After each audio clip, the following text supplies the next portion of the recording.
Oui, alors, où en est la construction neuve à Dijon, si on doit faire justement voilà, le point là-dessus? Où est-ce qu'on en est concrètement? Elle se porte bien. D'ailleurs, il y aura... Elle se porte bien. Elle se porte donc bien. Ça construit à Dijon. Elle se porte même, si vous écoutez mes opposants, trop bien.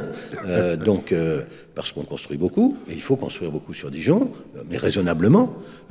La ville s'est développée, c'est la seule ville du Grand Est qui a gagné des habitants. Moi, je suis plutôt fier. Donc, ce qui était, il y a 20 ans, un tournant, c'est-à-dire au début des années 2000, un tournant, soit Dijon restait excusez-moi de l'expression, un chef-lieu de province, un chef-lieu de département, soit Dijon prenait le virage de la modernité, de la construction, de l'évolution, et on est passé de 148 000, 149 000 habitants à 160 000 habitants aujourd'hui.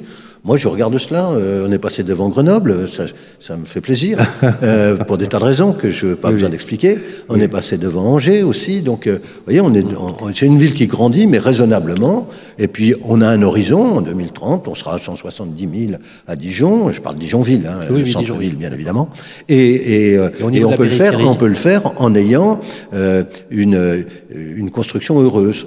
Voilà, c'est ce que nous essayons de faire. C'est pas toujours facile. Qu'une construction heureuse, où les gens se sentent bien à vivre. Est-ce qu'il y a des opérations de co-construction avec les habitants? Est-ce que c'est quelque chose qui se fait ou de l'habitat?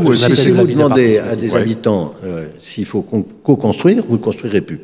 Donc vous, d'accord. Moi, je suis clair là-dessus. Ouais. Après, les aménagements autour, évidemment, il faut les faire avec les habitants. Mais l'acte de construire, c'est un acte qui est décidé par les municipalités, après avoir adopté un plan local d'urbanisme.